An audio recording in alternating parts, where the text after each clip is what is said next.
Kejaksaan Agung tangkap bos Sriwijaya Air. Di balik hiruk-pikuk kehidupan, ada kisah yang tak terduga. Seorang pemimpin perusahaan penerbangan terkemuka, Henry Lai, kembali ke tanah air dengan cara yang sangat misterius.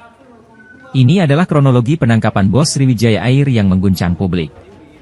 Henry Lai, sosok di balik kesuksesan Sriwijaya Air, diketahui telah berada di Singapura sejak Maret 2024. Awalnya, ia datang sebagai saksi dalam kasus dugaan korupsi pengelolaan tata niaga komoditas timah yang melibatkan PT Timah Tbk. Namun, setelah pemeriksaan pertama, Henry memilih untuk tinggal lebih lama dengan alasan menjalani pengobatan di Rumah Sakit Mount Elizabeth. Pada 15 April 2024, Henry resmi ditetapkan sebagai tersangka. Kejaksaan Agung mencium jejaknya dan mulai memantau pergerakannya. Meski Henry berusaha bersembunyi, penyidik tak tinggal diam. Akhirnya, pada malam 18 November 2024, Henry memutuskan untuk pulang ke Indonesia secara diam-diam. Namun, ia tidak tahu, langkahnya sudah dipantau oleh tim intelijen kejaksaan. Dengan waktu yang tepat, penyidik Direktorat Penyidikan menangkapnya di Bandara Soekarno-Hatta. Sebagai beneficiary owner PT Tinindo Internusa, ia terlibat dalam kerja sama penyewaan peralatan pengolahan timah dengan PT Timah Tbk, yang diketahui melibatkan biji timah dari penambangan ilegal. Akibat perbuatannya, negara mengalami kerugian yang fantastis, mencapai sekitar Rp 300 triliun. Kini, harus mendekam di Rutan Salemba, menunggu nasibnya di tangan pengadilan.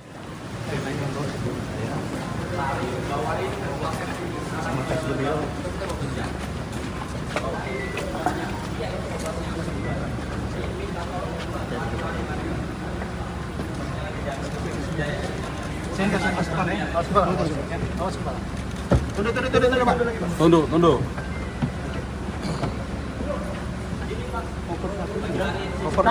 Rantangan mati.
Bismillahirrahmanirrahim.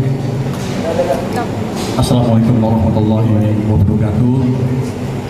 Selamat malam, salam sejahtera bagi kita sekalian. Om Swastiastu, Namo Buddhaya, salam kebajikan. Yang terhormat Bapak Dirdik, Bapak Kasubdit Tipikor, serta teristimewa teman-teman media yang saya cintai dan banggakan. Pertama-tama, kami ucapkan terima kasih kepada teman-teman media sekalian yang sampai malam hari ini, dini hari ini, masih setia berada di sini untuk menghadiri konferensi pers penanganan perkara penyidikan PT Timah tahun anggaran tahun 2015 sampai tahun 2022 atas nama tersangka HL. Mengingat waktu sudah sangat larut, maka pada kesempatan kali ini langsung saja kami persilakan kepada Bapak Dirdik untuk menjelaskan kepada teman-teman media perihal perkembangan penyidikan tersebut. Silakan Pak Hendrik. Assalamualaikum warahmatullahi wabarakatuh.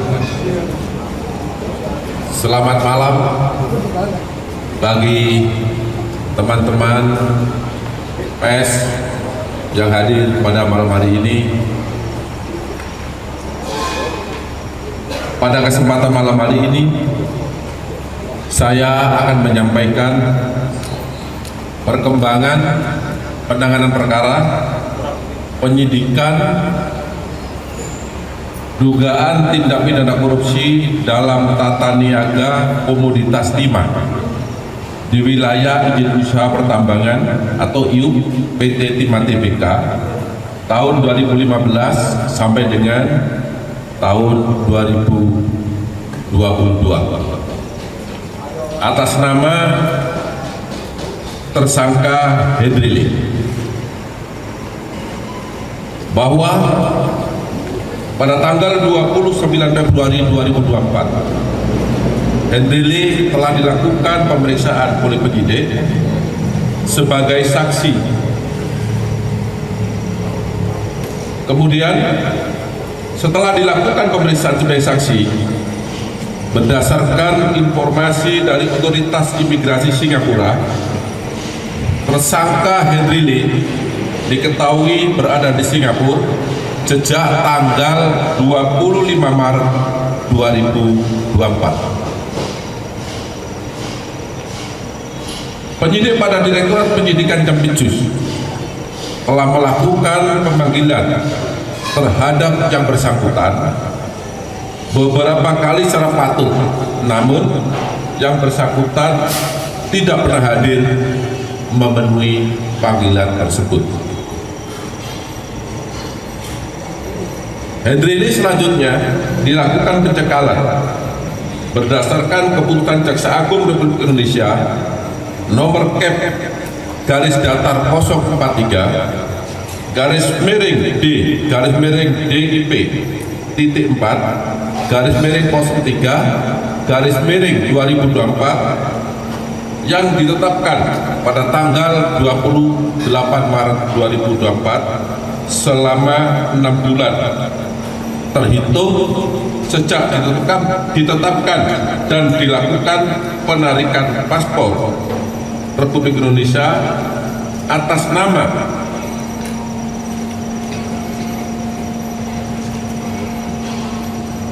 Hendri Lee berdasarkan surat Direktur Pengawasan dan Penindakan Keimigrasian nomor IMI.5 garis datar GL titik 03 titik 4 garis datar 200 tanggal 28 Maret 2024. Jadi selain dilakukan pencekalan terhadap Hendri Lee, juga dilakukan permohonan untuk pencabutan paspor ke imigrasi.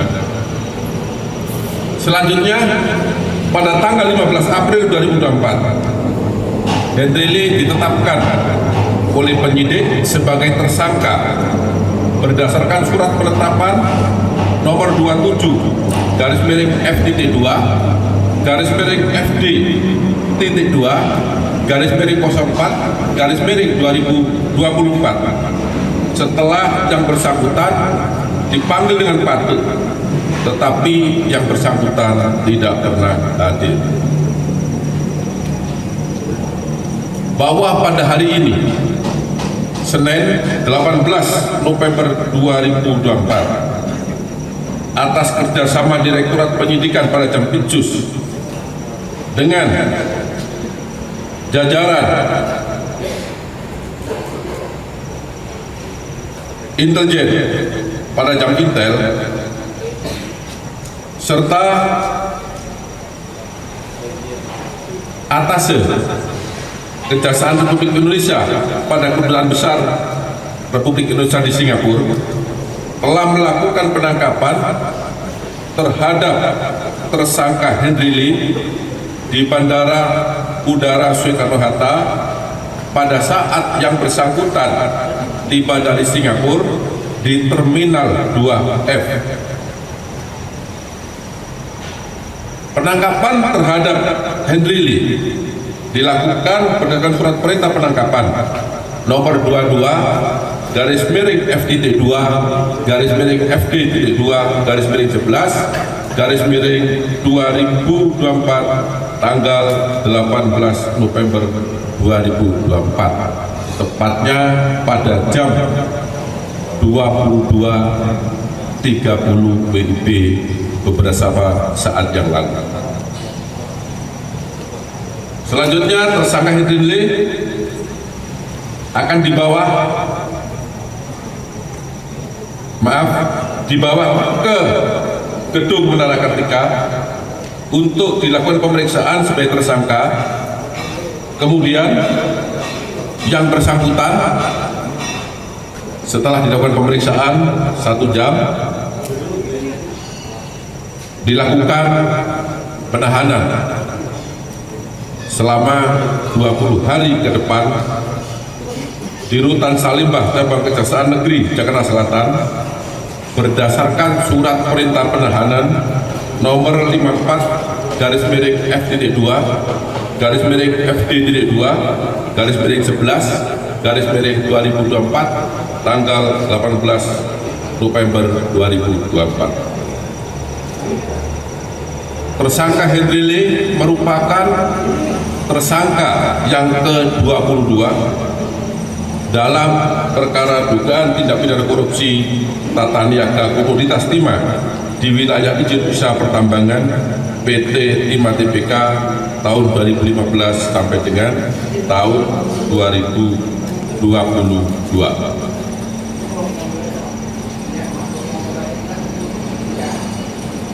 Adapun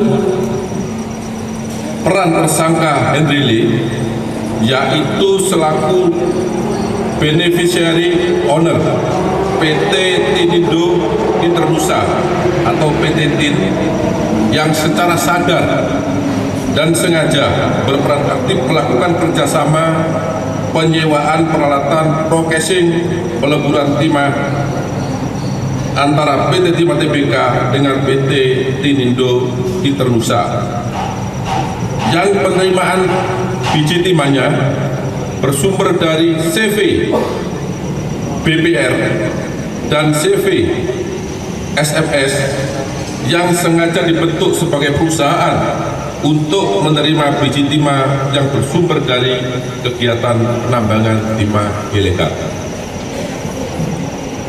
Akibat perbuatan yang dilakukan oleh tersangka Henry Lee bersama-sama 20 tersangka lainnya yang saat ini dalam proses persidangan, negara dirugikan sebesar 300 triliun 3 miliar 263 juta 740.131 rupiah, 14 sen. Terhadap yang bersangkutan disangka melanggar pasal 2 ayat 1 atau pasal 3 junto pasal 18 Undang-Undang Republik Indonesia nomor 31 tahun 1999 sebagaimana diubah dan ditambah dengan Undang-Undang nomor 20 tahun 2001 tentang perubahan atas Undang-Undang Republik Indonesia nomor 31 tahun 1999 tentang pemberantasan tindak pidana korupsi junto pasal 55 ayat 1 ke 1 KUHP. Demikian informasi perkembangan perkara pada malam hari ini. Saya sampaikan apabila ada kata-kata yang kurang berkenan, saya mohon maaf. Wabillahi taufiq wal hidayah. Wassalamualaikum warahmatullahi wabarakatuh.